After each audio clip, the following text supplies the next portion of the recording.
Right in front of me, 3 feet away, was Jesus. And he didn't tell me who it was. I just knew that this was the entity that we would call Jesus.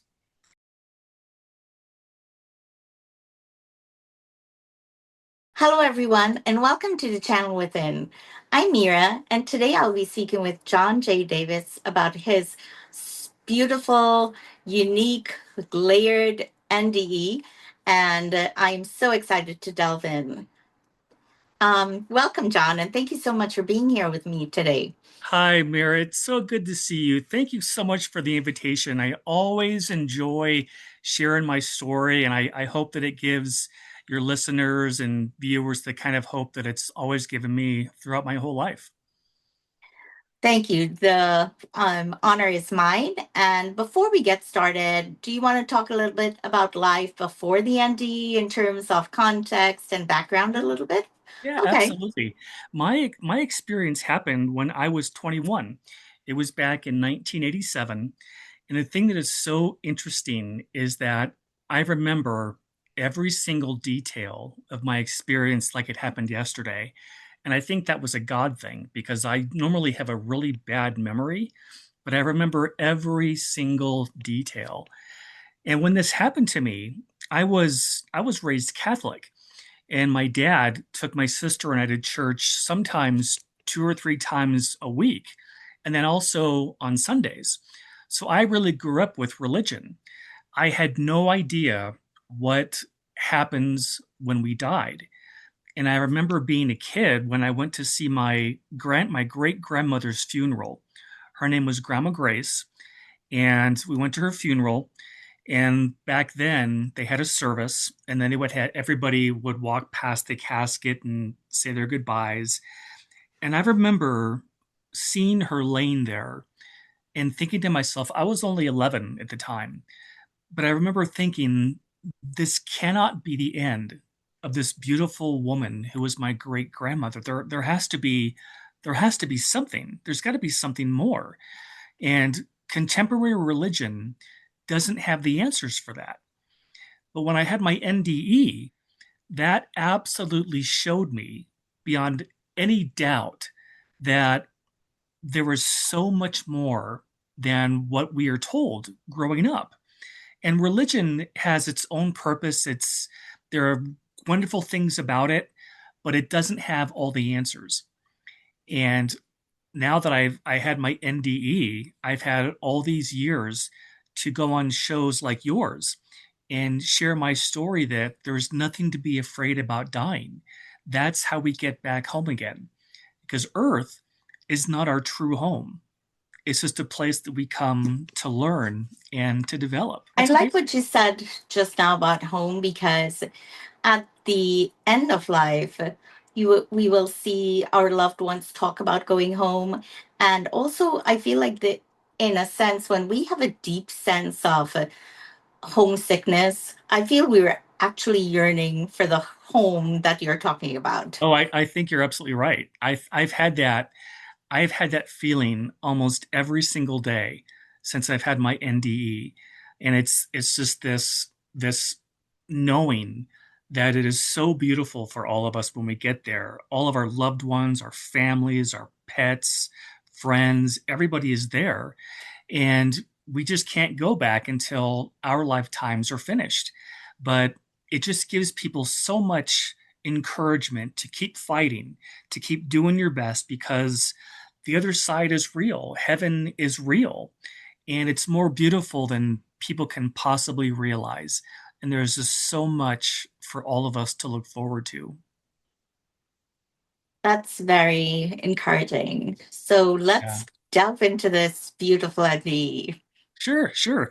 Well, I'll tell you, just for your listeners to have a little bit of an idea of kind of what makes my story kind of unique is a lot of times when we hear about near-death experiences, we'll hear about an accident or they were like me, they were having surgery, and something happens where they die and they find themselves floating above their bodies, looking down at everything. And then they become aware of a tunnel. And at the end of the tunnel, there's this white light. So they start moving down the tunnel but then they're met by somebody, either a loved one, a friend, a relative, who tells them it's not your time. You have to go back. So we have never known what happens on the other side of that white light. Well, what they did with me, and I still don't know to this day how they did this, but they skipped the tunnel. They put me on the other side of that white light. And that's where my story starts. So when my dad was in sales his whole life, and he won a sales contest one year, and he won these mopeds, or what we call scooters now. And we used to ride these all over the neighborhood. Well, one day I was out riding and I had an accident and I crashed into a tree. Well, the way that I landed, I tore the tendons off my right hand and I needed to go have surgery to have them reattached. Well, I had never really been in a hospital very much at all. I was only 21. I had never had surgery before. I didn't know what to expect. So my mom drives me down to the hospital, or to the clinic, and we go in. They start prepping me for the surgery, and they start to give me the anesthesia. And I had this horrible allergic reaction, and it stopped my heart.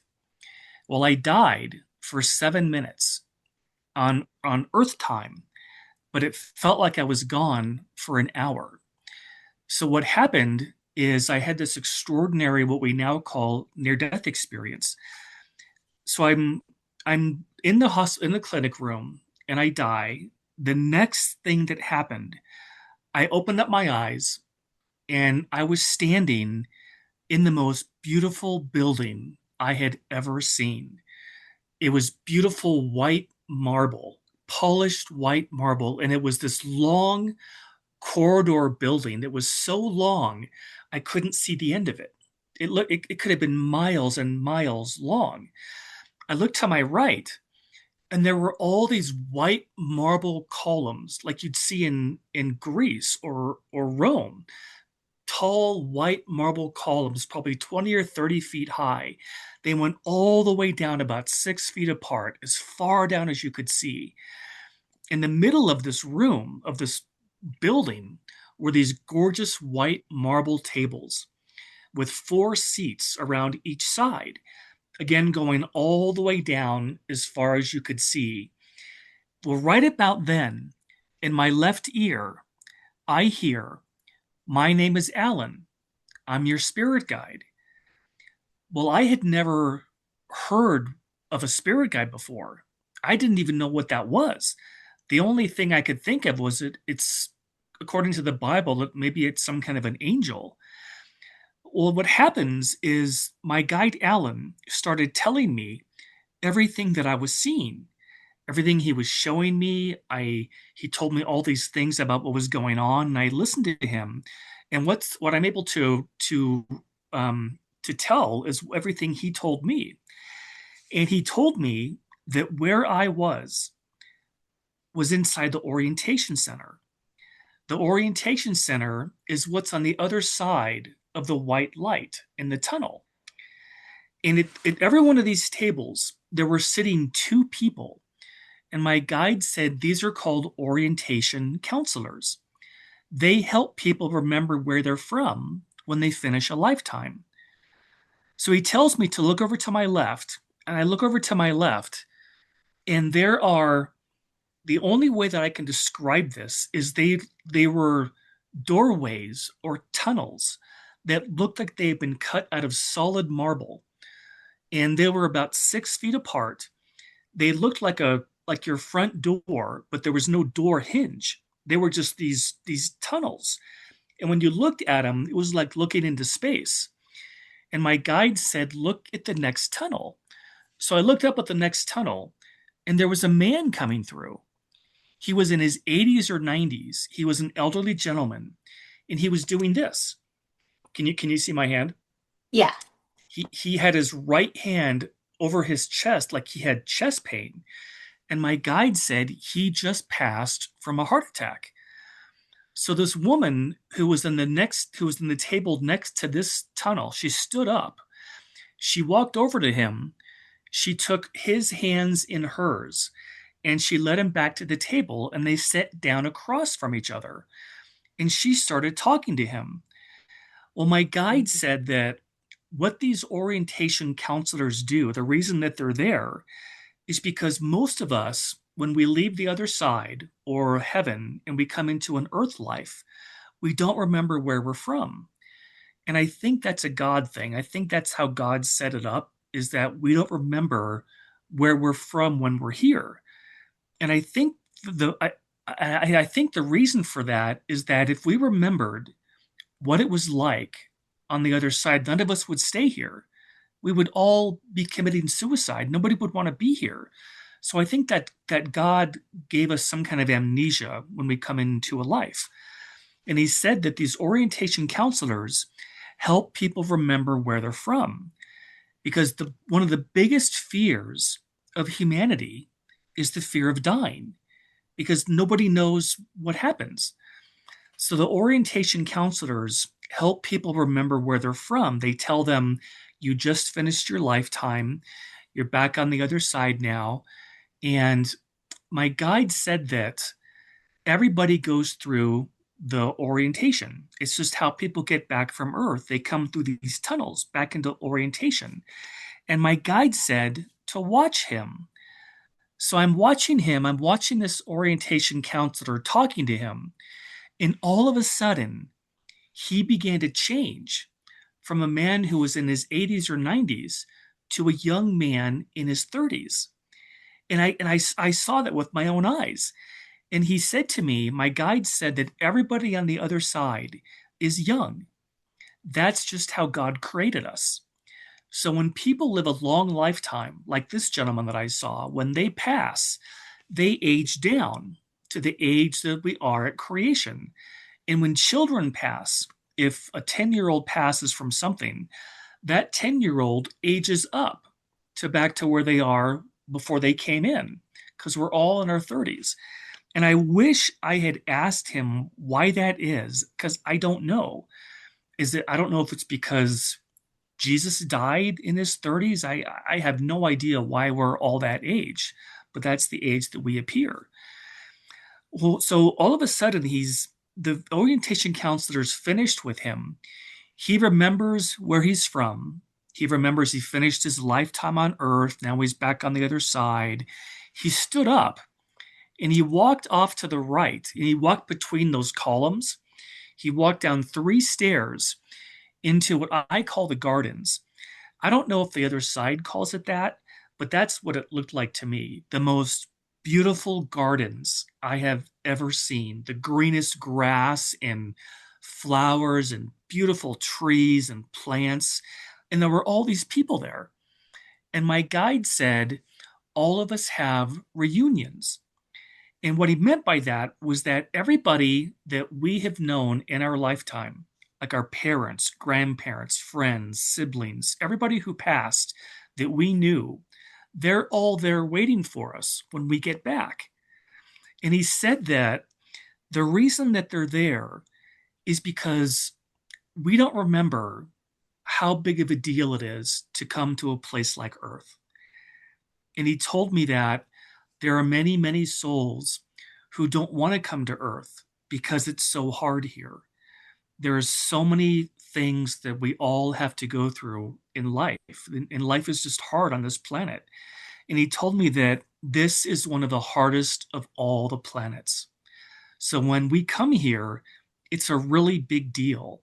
So when somebody finishes their life, they tell everybody that this person knew that it's almost time.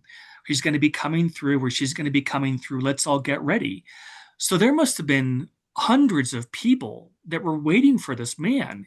And everybody was applauding, hugging him. It was like this huge, big celebration. And my guide said, all of us have the same thing. We all have that reunion. So then what happened is my guide Alan started taking me to these different places on the other side. And what he did, Mira, was so interesting. This is hard to explain, but the other side is as real as our experience is real here.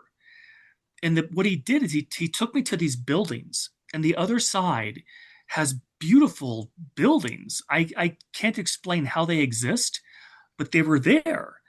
The first one he took me to was this huge, gigantic, rectangular building, again, made of white marble. And there were all these white marble columns outside this building. So we go to the inside, and he says to me, "This is a life review." And all of a sudden, I was in this room. It was a round room, a perfectly round theater. And above my head were all these movie screens, all in a big circle. And there must have been maybe 15 or 20 of these movie screens. And he said, "This is a life review." Then all of a sudden, every one of these movie screens lit up. And what they were playing were episodes of my life. One movie screen had me as a little newborn. Another one had me as an infant. Another one had me as a toddler. And there were these movies about my life. And the life review is to simply see if you achieve the things you wanted to achieve during your lifetime. And we'll talk about in a little bit that none of our lives are accidents. Nobody has an accidental life. And we all come here for a specific reason. And when we get back to the other side, we want to see how we did. And it's almost kind of like what we do at the end of a year when we do our New Year's resolutions. It's kind of like that. And what was so interesting about the life review is you can actually feel how your lifetime, things that you did, impacted others. And there was one of the movie screens was playing me at recess. And we had a kid in our class, his name was Toby, and he had something like Parkinson's or MS, and he couldn't use his legs. So he had to walk with these crutches. So one day we're out at recess, and he fell. And I ran over to him. I helped pick him up, helped him with his crutches, just like any of us would do. To me, it was no big deal. But on the life review, I could feel how much he appreciated that. And to me, I never thought anything about that. At the same time, the life review is what my guide told me. It's the greatest teacher for the soul. Because if somebody intentionally hurt somebody else and they didn't realize that that was wrong, they also have to feel how their actions affected other people. So if somebody murdered somebody in life and they never regretted that or they never learned from that experience, they have to feel what that person felt. And it was explained to me that that is what teaches the soul. So the purpose of a life review is kind of twofold to see if you did what you wanted to accomplish and to learn and to grow from the things that your actions affected with other people. So that was really an amazing thing. And then what happened, we left that building. He took me to another building, and these buildings were so large. We have nothing like that here on Earth. The only thing I can think of is maybe the size of the pyramids, but these buildings were even bigger. The next one was another rectangular building, beautiful white marble columns. And we go to the inside, and he takes me to a room that looks like a theater, a big movie theater with a big screen up front. And he said to me something that I had a really hard time with when this whole near death experience happened. And he said to me, "I'm going to show you past lifetimes." Well, I was never raised believing that we had past lifetimes. I didn't know what to expect. And before I could really ask him anything, the screen lit up, and it was like playing a movie. And the first one was of me. I didn't look like myself, but I just knew that this was me. I had a shaved head. I had a red gown or a robe on, and I was standing in a monastery. And I could see that my job was to teach all these little kids about how to be a monk. And in that life, I was a teacher. And then that screen faded. Then another one lit up like a movie. And again, it was me, and I was a shoe peddler. I had a wheelbarrow, a wooden wheelbarrow with all these shoes on it. And I was pushing it down this cobblestone road. And in that life, my job was to fix people's shoes. I would put them in the wheelbarrow, take them to my little shop, fix them, and then I would take them back to people. That's what I did. And in that life, it was somewhere in Eastern Europe. And then that one disappeared. Then the last one showed up. And again, it was me. I didn't look anything like I do now. And I was standing in a wooden boat. And I was either on a lake or the ocean. And I was tossing out these nets and I was pulling them back in to catch fish. And my job in that life was to help feed the village with the fish that we caught. And then that one disappeared. And I think that my guide wanted me to tell people that we don't have just one lifetime unless we want to. And the reason is that God has given us free will. And I think God gave us the ability to always love to learn.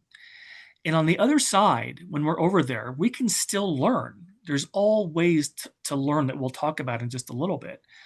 But what you can't do on the other side is experience any kind of conflict or any kind of tough situation, because over there it's perfect. And we come here to see what we're really made of, to learn things that we can't on the other side. And that's the reason people live or leave a perfect environment to come to a place like Earth. Because the way that we learn is, unfortunately, we tend to learn the most when we go through something tough. And that elevates the soul. So he showed me these three different lifetimes. And he said that we have been around forever. We've always existed and we always will exist.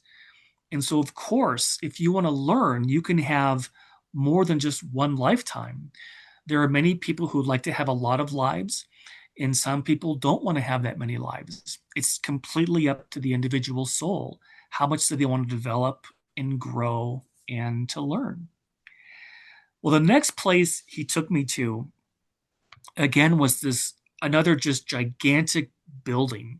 And it was all round, this huge round building with the white columns all around the outside of it. And it had a big, huge dome on top. There's a building in Rome, in Italy. I don't remember what it's called, but it looks very similar to the building that I saw, that big, huge dome on it. And my guide explained to me that we go to this building when we plan a lifetime. And I don't know why we go there. It's just that that's where people go when they plan out a lifetime. So we go on the inside and we walk up to this beautiful white marble table.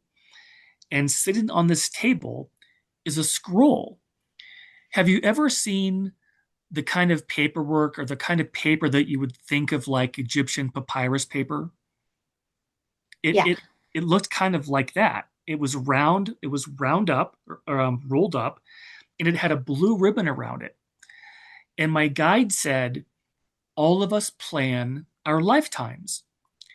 So I picked up the scroll, I took off the blue ribbon, and I folded it out on the table. And my guide said, all the major events of our lifetimes are planned for. What country are we going to live in? What language are we going to learn? Who are our parents going to be? Are we going to go to university? What kind of jobs are we going to have? And really, what is the purpose of that life going to be about? And we plan all these experiences to help us develop and learn what we want to learn about. Well, when I looked at the scroll, the first thing that I noticed, it was all black lettering and it looked like calligraphy. I don't know if you remember this, but when I was a kid, we had a calligraphy class in school. We had those ink pens, we had those ink wells. You dipped it inside the ink and wrote. That's what it looked like. This beautiful lettering. Well, when I tried to read it, it folded up again like this. And I think the reason was that I wasn't supposed to see some of the things I had charted for myself because if I knew ahead of time, I might have done something to not learn that. So I wasn't able to read it. But right about then, I looked over to my right, and there was this huge, gigantic wall full of scrolls. And what they were is everybody back in 1987 who was having a lifetime on Earth all had a corresponding scroll on this wall. And my guide took my scroll down and laid it on that table so he could show me that we actually plan our lifetimes. Our lives aren't accidents. We all have specific reasons for being here, and everybody has a different reason. Some people come in because they want to get married and have children. Some people come in because they want to focus on a career. Other people come in because they want to pursue a certain career field, or there's all different reasons why people come here. There's no one way to live a lifetime. We all have specific reasons.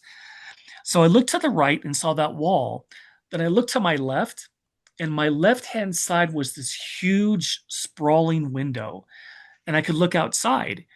And this was the first time that I saw other people. And there was a walkway outside this building, and there were all these people walking back and forth. It was really busy. Wherever I was on the other side, whatever part I was in, was really busy. And people look just like we do. Everybody has their own hair color, people have their own personality, their own looks. And on the other side of this walkway was the most gorgeous, beautiful lake I have ever seen. It was a round lake, and all around the outside of it were these weeping willow trees. You know those trees that they come down like this and they're all their roots, well, they all the leaves were floating on the surface of the lake. And it was like looking at ice. It was just perfectly still, this beautiful lake. And my guide said to me, everything you like to do here on earth, you can also do on the other side. And what he meant by that was that people can go hiking, they can take classes, they can go to lectures, they can go to music festivals, they can visit with friends. All the things that we do here, we can also do over there. But over there, it's just so much more beautiful and peaceful. And something I learned too is that the other side doesn't have war or suffering or hunger or poverty. None of those things exist there. They only exist here on this planet. And that was, oh, I forgot to tell you. So once he showed me the scroll, he takes me to another area in this building that I can only describe.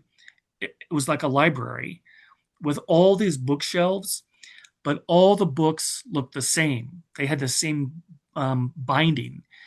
And have you ever seen Encyclopedia Britannicas? That's what Yeah. that's what these looked like, but they were kind of purple, kind of like what you're wearing, that kind of color. And every one of these books had writing on it. It had gold writing, but it didn't go horizontally. The writing went vertical.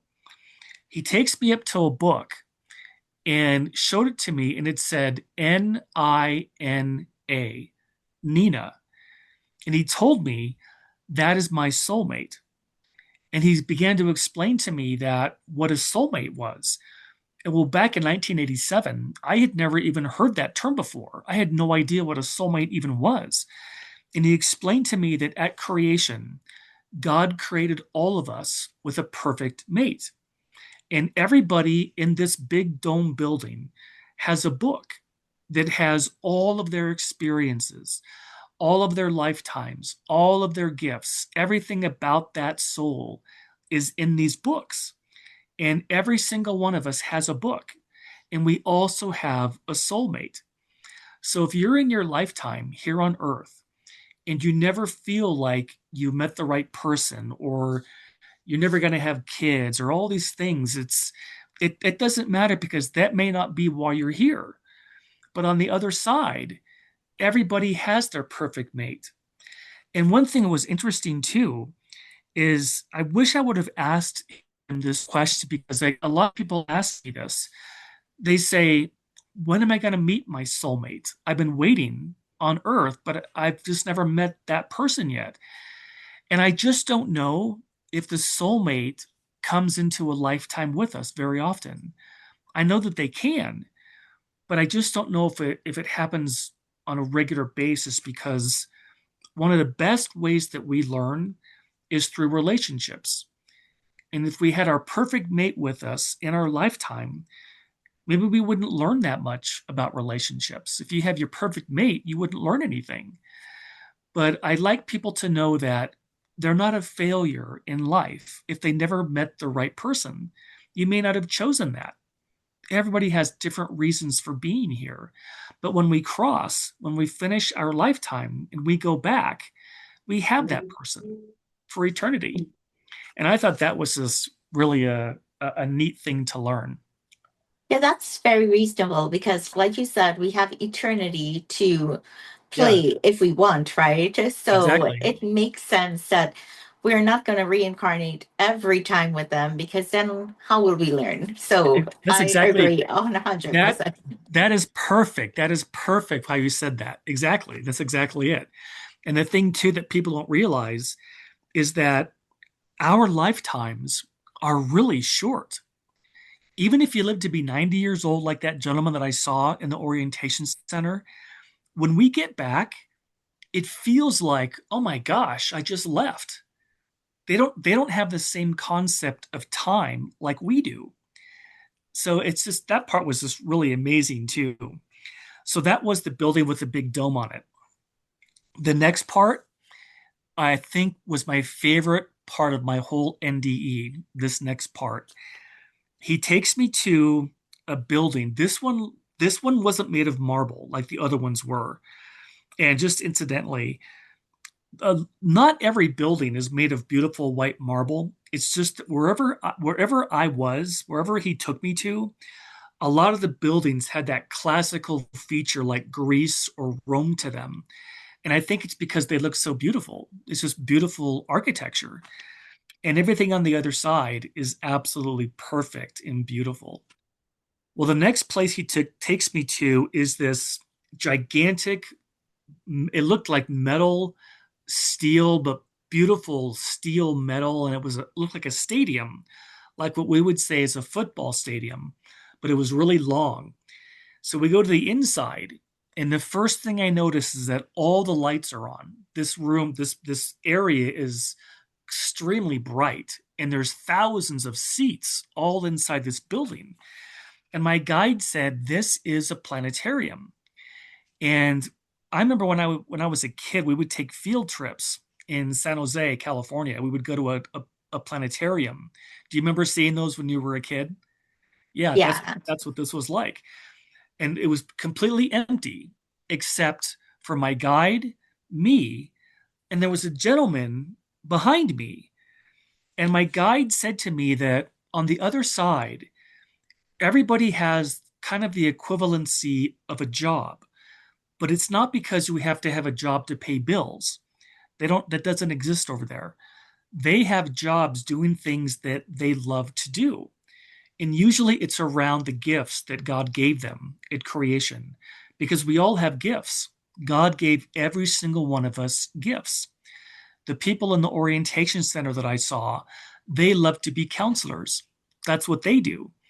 And the man that was behind me in this planetarium, he was kind of like an astronomer, a physicist. He knew everything about galaxies and planets and stars, the universe. And that's what he loved to do.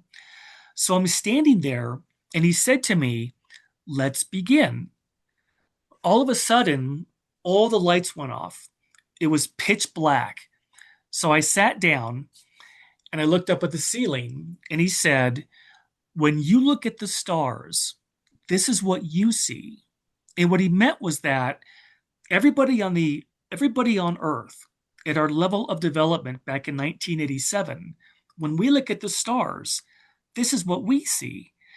And Earth and our sun, started showing up on the ceiling. Then Mercury, Mars, Venus, Jupiter, Saturn, all the planets that are in our solar system. And then they disappeared.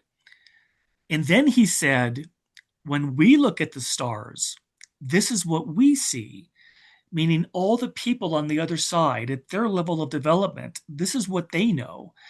And all of a sudden, Mira, all these planets started showing up.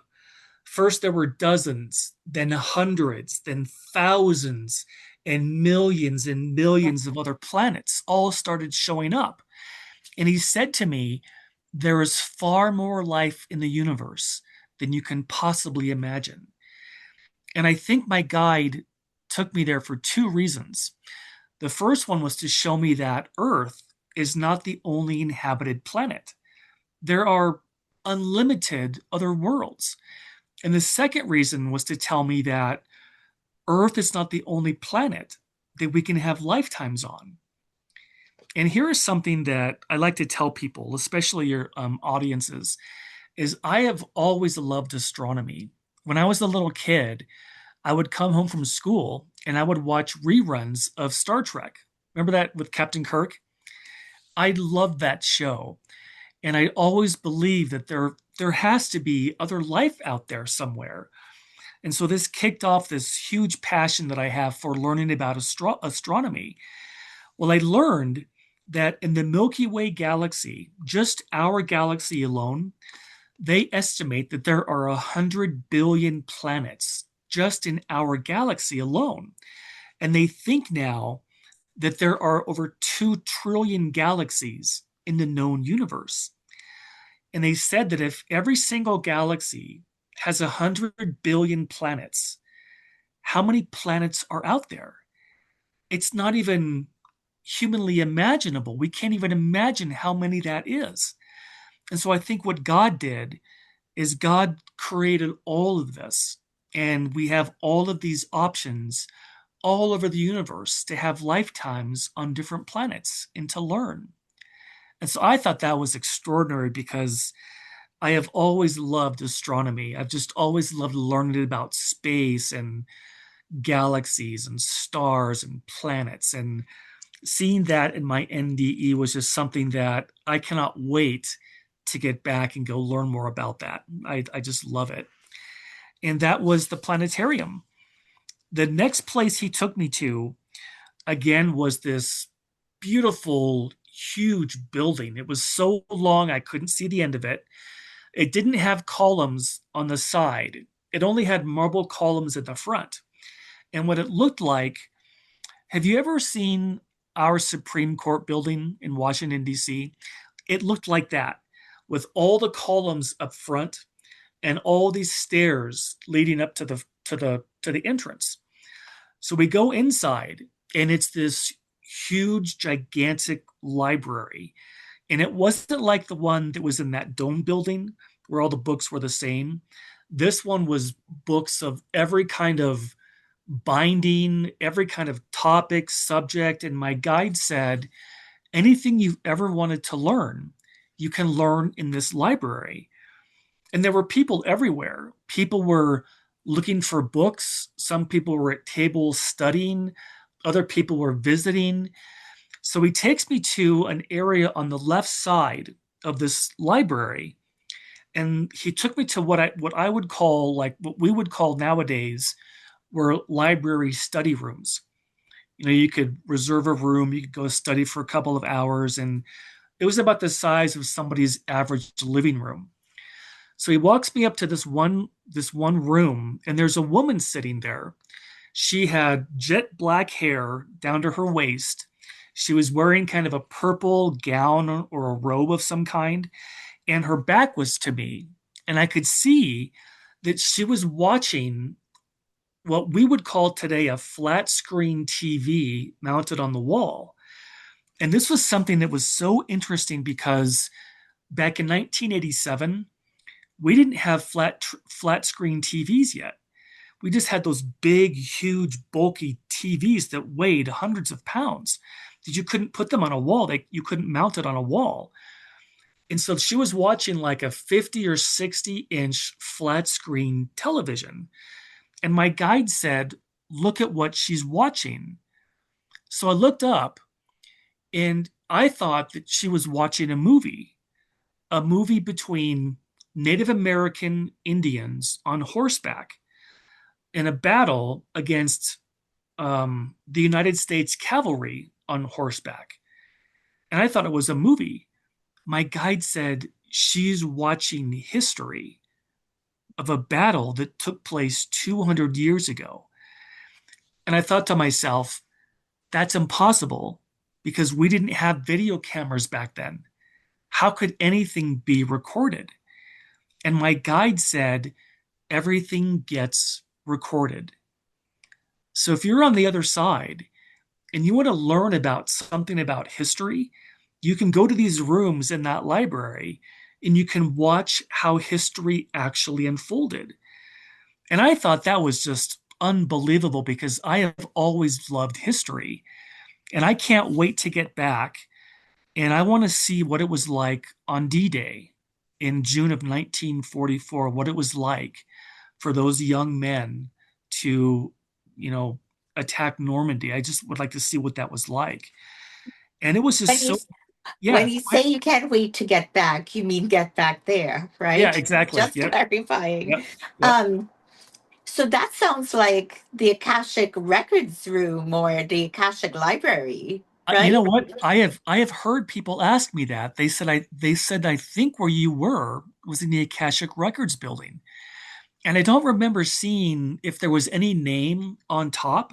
I wish I would have looked, but I didn't see it. But I think that that's probably where I was because so many people I have met who have had NDEs themselves saw that same building. And I think I think it probably was because it was so large. I mean, it was just like it was miles long. It would take days to walk to the other end of how long this building was. But my guide said every single thing you've ever wanted to learn, you can find in this library. And so I've always enjoyed learning new things, and it was so wonderful to know that learning still exists on the other side. You still learn. And what's so interesting too is people would ask me, well, why would anybody leave a perfect place that God created for us to come to a place like Earth only to go through things that are painful? Why would anybody do that? Well, the reason is it's like trying to explain to someone what it's like to ride a bike. You can tell somebody 1,000 times what it's like, but until they actually do it, they don't know what it's like. And that's one of the main reasons why we're here. And I think that there's kind of two primary reasons why we come here. The first one is to learn and to grow in things that we can't on the other side. And the second is to help people. There's a One of my favorite quotes is from the Dalai Lama. And he said, our prime purpose in this life is to help others. And if you can't help them, at least don't hurt them. With them, yeah. Yeah, I love that quote. So And do I I. Yeah, and I think if all of us could do that, we could turn Earth into a paradise also. So that was the library. I loved learning about history, and it was so neat to see that. And still to this day, I don't understand how it's possible for everything to be recorded. I don't get that. It's God. It's somehow everything gets recorded. And it's just so if you wanted to learn about Abraham Lincoln's life or Jesus's life or Martin Luther King, you could go to these viewing rooms and you could learn about their lifetimes and see what they went through. And that reminds me now this next part is also extraordinary. So once we leave the planetarium, he takes me to another place on the other side and he takes me to a castle just like you would see in France or England, this beautiful stone castle, large, beautiful stone castle. And so he takes me to the inside.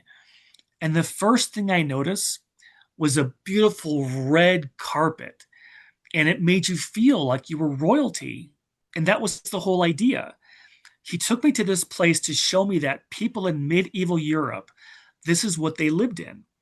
So if you wanted to learn about that particular era of Earth's history, you could come to this castle. So we go on the inside, and on both sides of the walls, to my right and left, were these life size paintings.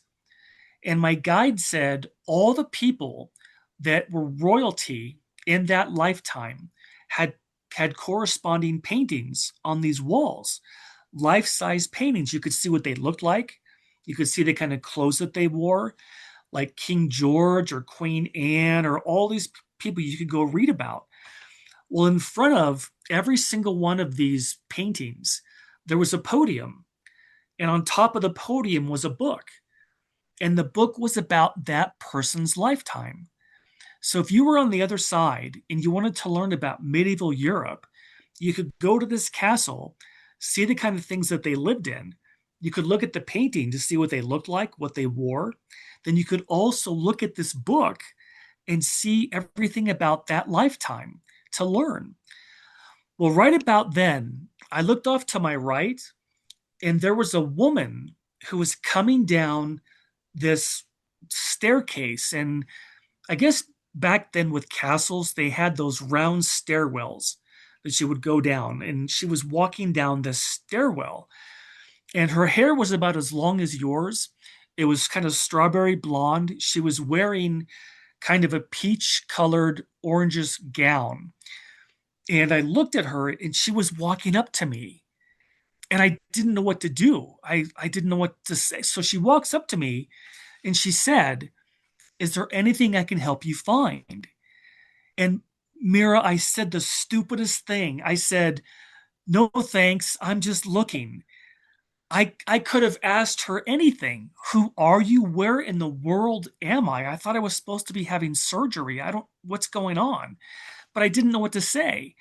Well, my guide said that on the other side, what this woman loves to do is she loves history about medieval Europe. So you could come to this place, this castle, and you could ask her any question. She was like what we would call a professor on the other side. So you could go to the castle, see what they lived in. You could look at the paintings, you could read the books, and you could also ask her questions about history. She was a total, she loved history. That's what her whole job on the other side was all about. And so the very last place he took me to, my guide took me to, we left the castle, and he took me to the most beautiful meadow I have ever seen. I've never seen anything like this on earth. Rolling green hills, flowers, wildflowers everywhere. It was a perfect day. The sun was out, not a cloud in the sky. And then he left. My guide left. And I thought that I was standing in this meadow by myself.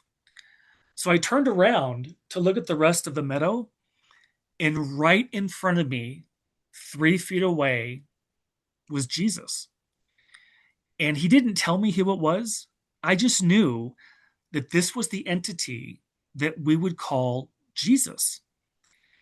And so I looked at him, and he was wearing a white gown, and he had a golden sash around his waist, and he had gold colored sandals that laced up his calves. When I went to look at his face, there was so much light that was coming out of him. It was kind of like shards of lightning. There was so much light, I couldn't see his face. And he was different than everybody else I saw because everybody looks just like you and I. I can see your face, you can see me. I could not see his features. There was so much light. Well, he spoke to me and he said, "You must tell them there is no death." And very said that, I woke back up inside that clinic in the operating room. You must tell them there is no death. And it was the way he said it. He didn't say, "You know what, John, when it's convenient for you, when you're not busy, when you have time, would you mind showing people what we showed you?" It wasn't like that. He said, you must tell them there is no death. And so I've made it my mission all these years to try to tell people that the happiest day of your entire life is going to be your last day because that's the day you get to go home. And that was my whole NDE. Thank you so much for sharing that beautiful and the. I have some questions for you Oh yeah, about absolutely. it. Yeah.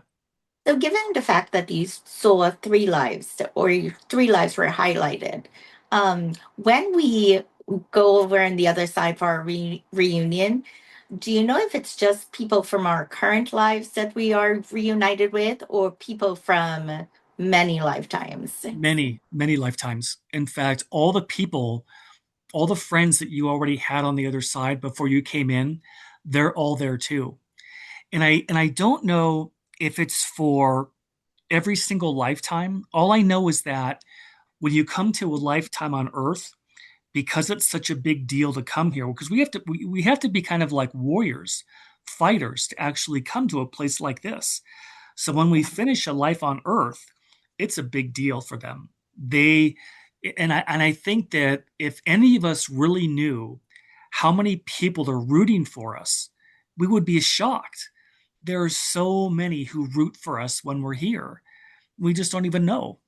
And so when we finish a life on Earth, all the people are there from your current life, plus all the people you've already known for centuries are also there waiting for you. And one other thing I forgot to mention, and I never knew this, but God created our animals with souls. They have souls also. And I saw two of my cats that I had when I was a child growing up, and all of our animals are there too. And we have them for eternity. I thought that was extraordinary. Yeah, that is. So, were they? Did they remain as cats, or Yeah, they were still cats. Yep, their souls were cats. that Yeah, is lovely to hear. yeah. How were you guys traveling around? You and your guide. I don't even know. I people have asked me. They said, "Well, did you walk?" And I was like, "No, there was no time. There was no way that we could have gotten to any of these other places by walking."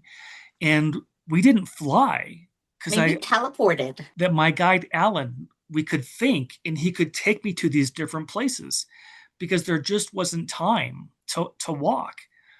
It felt like I was there for an hour, but I was only actually dead for 7 minutes. So everything that they did in a 7 minute period of time in terms of Earth time.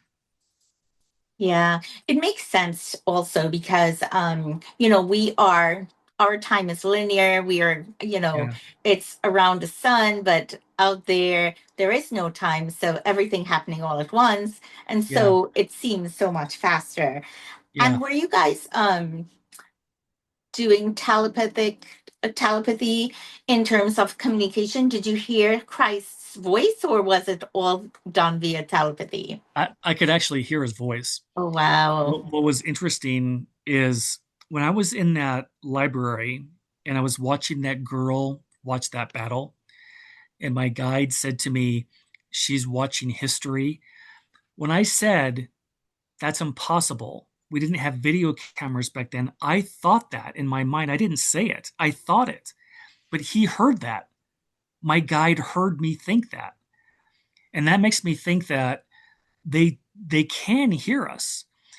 One of the things I tell people is on the other side, your loved ones who have passed over, they can hear us when we talk to them out loud.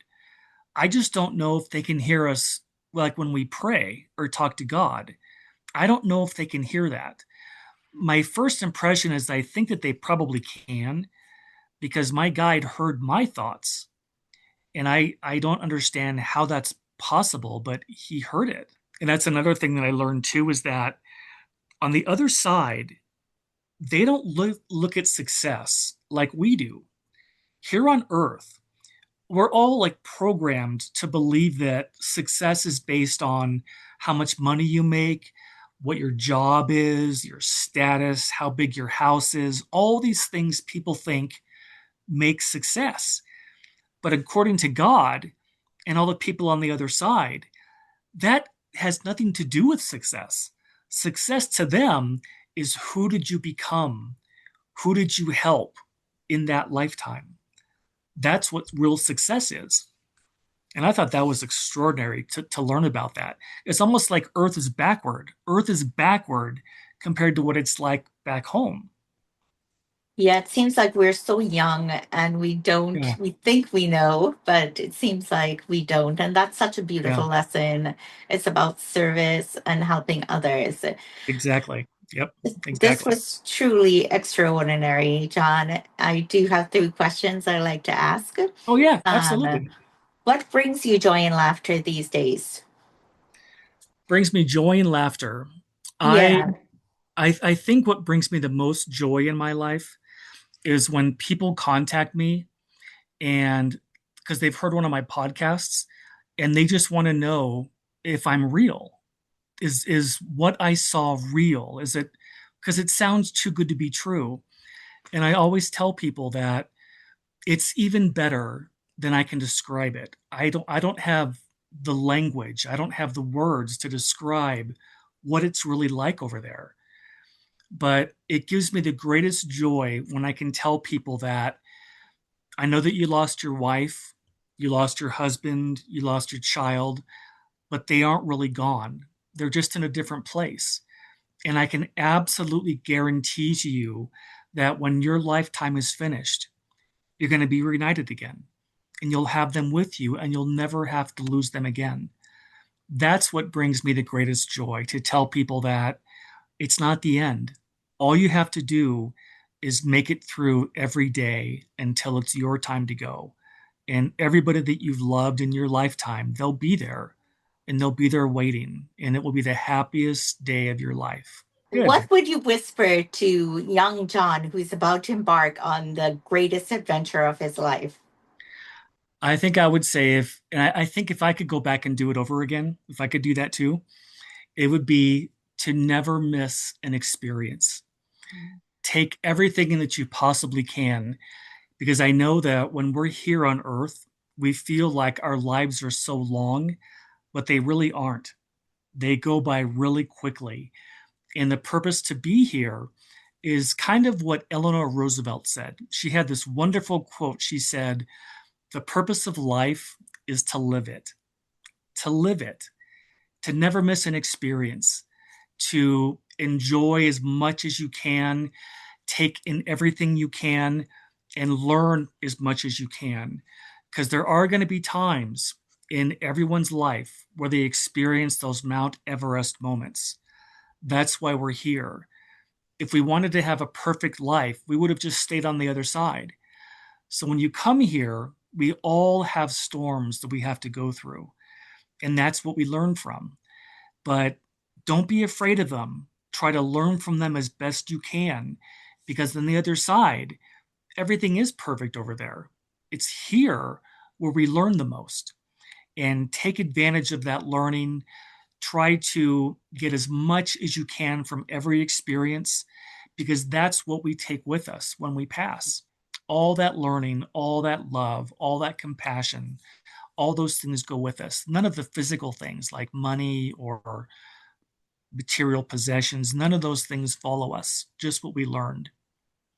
Thanks so much for that reminder. And then, if you have one final message or blessing for those listening who may be at the edge of death or know someone who's there, or just anyone, what would you say?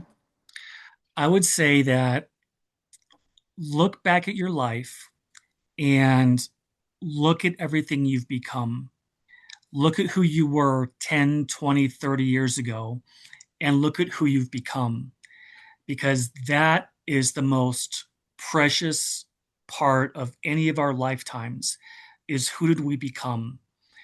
And I think so many people think that they have to have material success in order to have had a successful life. But it has nothing to do with that, because that's not what God thinks of a successful life. A successful life is developing everything you were capable of becoming, becoming everything God created you to be, to learn, to develop, to grow. and to not only for yourself, but to also help others along the way. Take what you've learned. Like if you lost a child, for example, and that horrible pain, take that pain and use it to help other people who are going through it also. But I can tell you for a fact that all the hardships, the pain, the suffering that we go through, when we get to the other side, that all is gone. It just becomes a memory. And we're filled up with that feeling of God and love and peace and hope that we all feel for eternity on the other side. And I always tell people, don't ever give up. Don't give up. There's a reason for everything. We all go through things to help us learn and to grow. And I know most people don't know this, but there are so many people on the other side who are rooting for us to not give up, to keep fighting, keep marching every single day. Be a soldier, because when you finish this life, you will be so proud of what you accomplished. Thanks, John, for being here with me today. And I hope everyone enjoys your story as much as I did. Thank you so And, much for your willingness to speak about it and to give the hope that you have described at the beginning. Thank you so much. well, thank you so much for having me on. I so appreciate it.